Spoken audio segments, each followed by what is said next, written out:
Welcome back to another video. In this video, we're going to talk about karma and the misconceptions that people think karma may have, right? So, karma is a part of the hermetic law of cause and effect. There's a misconception that karma is only for people who do bad things, as if it's a cycle of you do bad, something bad happens to you. But in reality, it is actually just intention and belief that is given out returns back to you. So there's different phases to it. Like you have the mental, you have the physical, you have the spiritual, and even the scientific meaning if karma is real or not, which I'll be dissecting in the rest of the video. But that's pretty much what we're going to talk about for this video. So if you're interested, please stay around. So, karma isn't something that you just pass out and curse out on another being. It's not this magic spell that just magically, oh, boom, you're hit by karma. We love to think that we have the power and control over somebody's life. Like, even the concept of destiny swapping. Nobody can swap your destiny because it is destiny. It is yours. It's already written in the stars, so to say. There's no one person in the world that can take away from you unless you give it to them, right? Once they get into your psyche, that's it. You can believe that. And this is how a lot of spiritual gurus on the internet would like to trick you and make you think that this is what that happened to you, which is not. Okay? And let's talk about what karma isn't. Karma isn't, as I said, some hocus pocus magic spell that you throw out onto somebody and expect that's what's going to happen to them just because you've been done dirty, right? We're not going to get into that. But karma is, if you do good, you have consequences of the good. If you do bad, you have consequences of the bad. There is no magic spell. So that's the first thing. You have power over you more than any being in this universe. Nobody outside of yourself has control over you. So, in simple terms, every intention and decision you make has a consequence that will come back to source.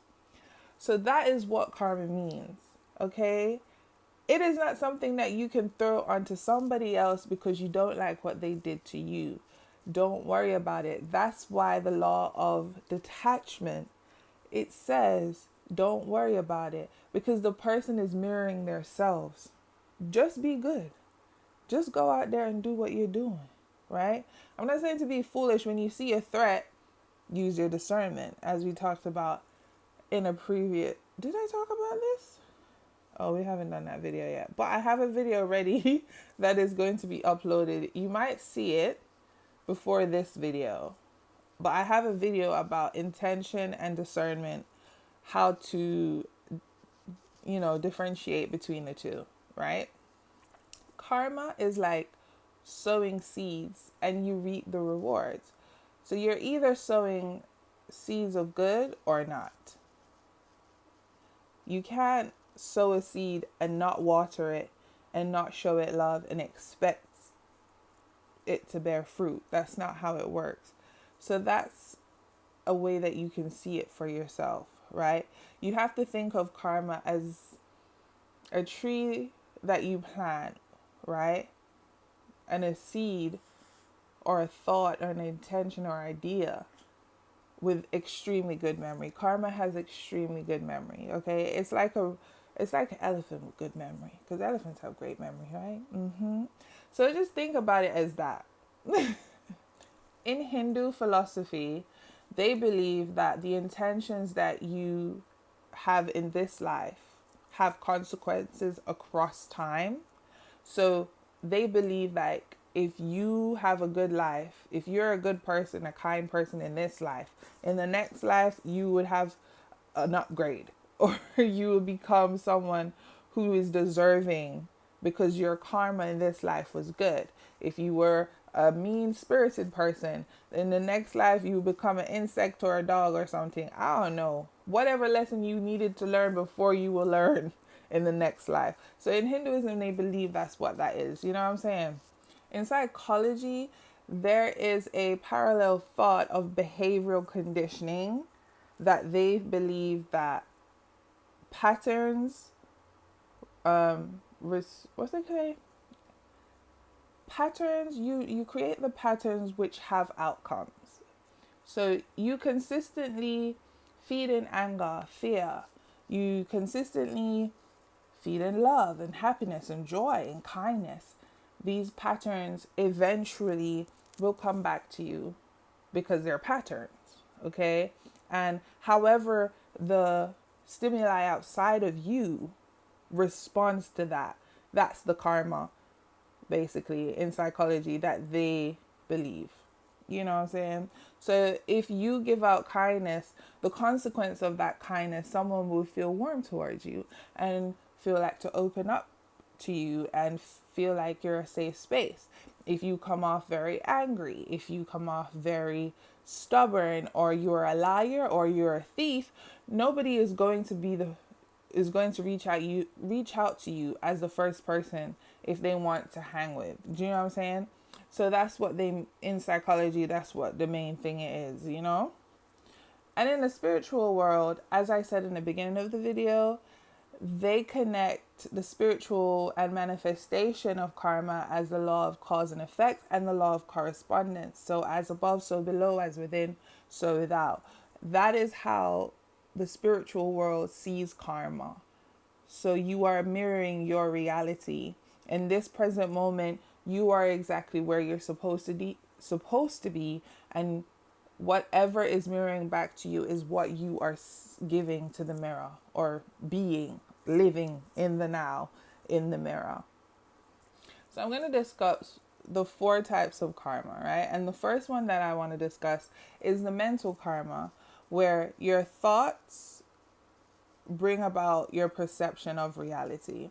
So if you think that someone's always out to get you, like Medea, then you're going to create a self-sabotaging reality that someone is always out to get you, and you're going to build up walls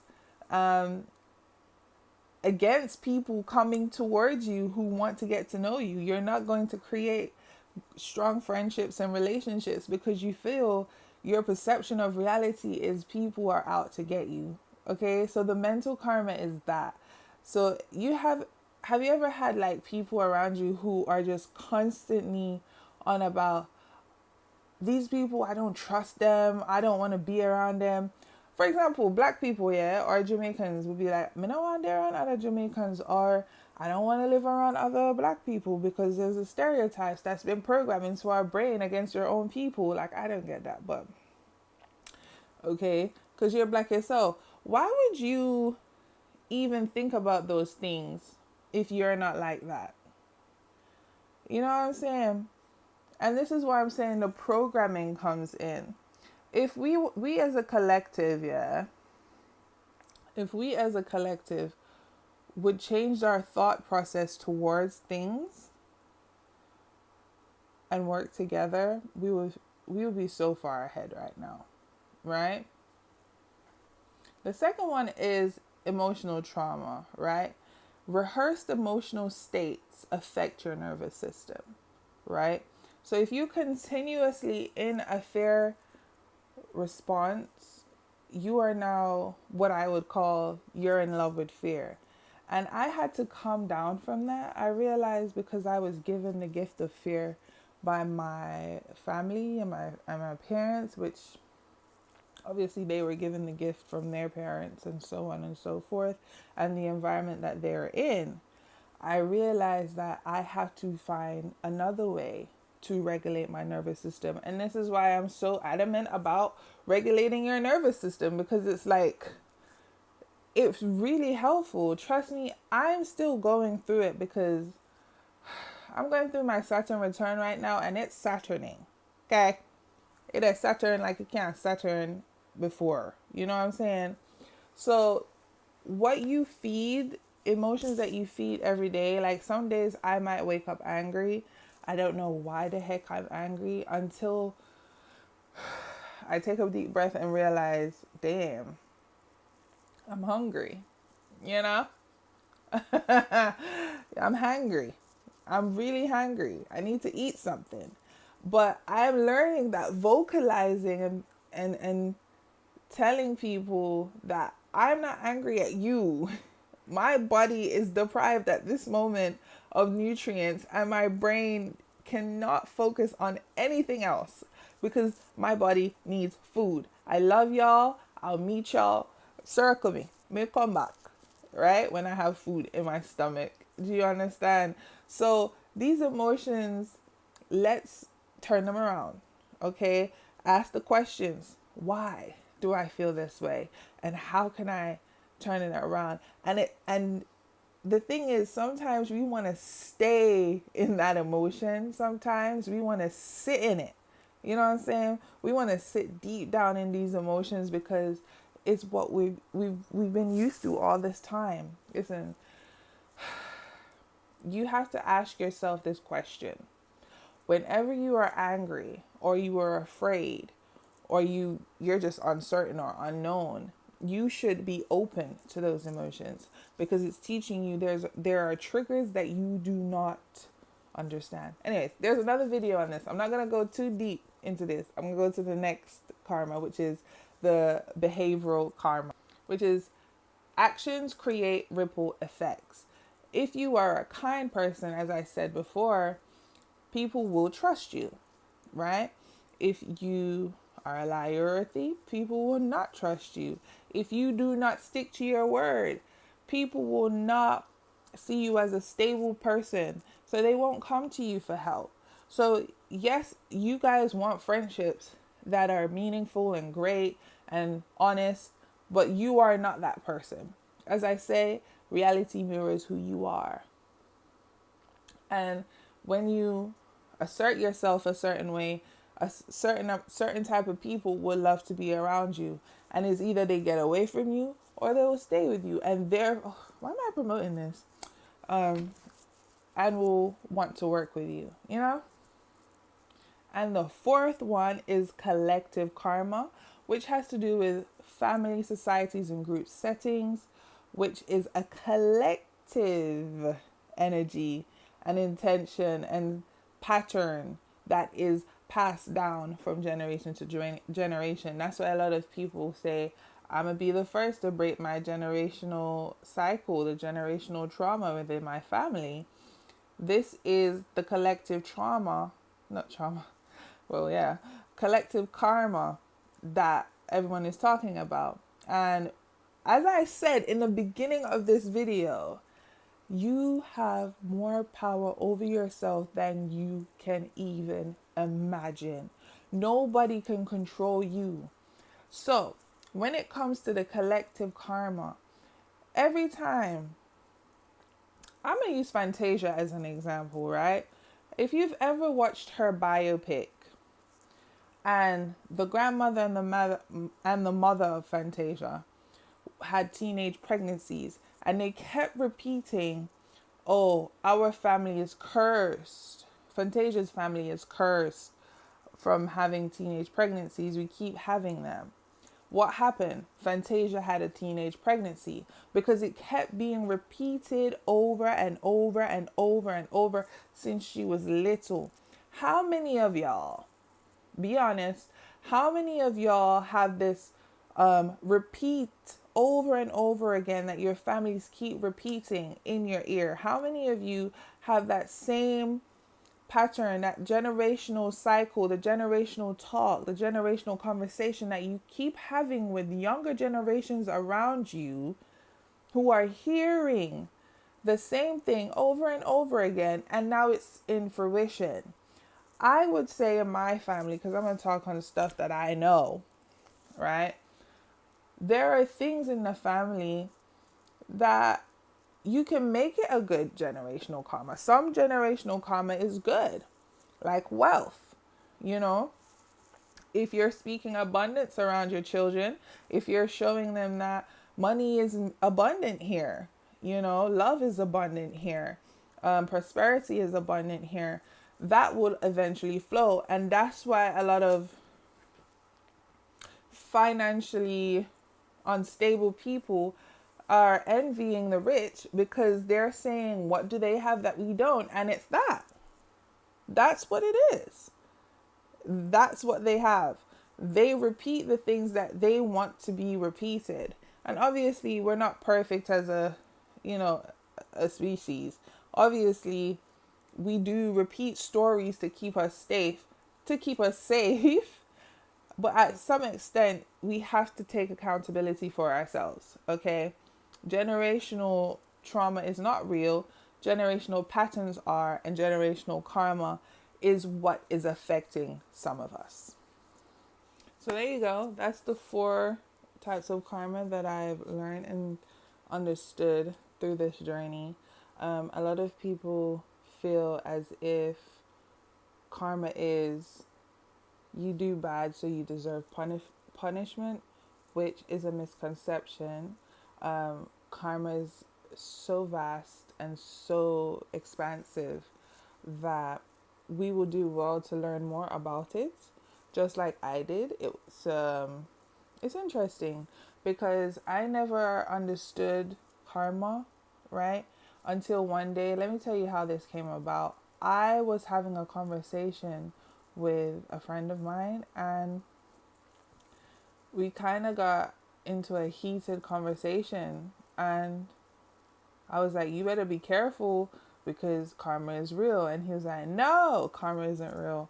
And I was just like, you believe karma isn't real? Okay, cool. In the moment, I didn't say that, but I was more of like, okay, whatever, in my head. But it did ring a bell in my head, and I wanted to understand karma even more. So this is how I came up with this. Yeah, and I really wanted to share what I learned about karma, and I hope this could help you understand how it is, and if you've ever had that spark in your brain when it comes to what it is. Because the one that really intrigued me was generational karma, because coming from a family which is not the wealthiest financially, I just wanted to understand and break myself out of the thought process of I will be like this person just because I grew up in a certain place. And I feel like a lot of people kind of take for granted how powerful neuroplasticity is, which is the patterns that you create through brain patterns. Like, you consistently create little tiny pieces, little patterns every single day and create the being who you are. And I made a promise to myself that I will be a better being, not just for me, but for my children. And I really hope this video helps someone to understand that you have so much control over yourself. Do not give your power away. Call it back to you. And know, say you're a good gal. Yeah, and you're a good person. Like, don't let nobody's story of you, who you were in the past, tell you how you're supposed to live your life because you messed up once, twice, however many times you did. It doesn't matter. You can change your reality right now, okay? And y'all, I appreciate whoever is watching this video. Love, and I'll see y'all in next week's video.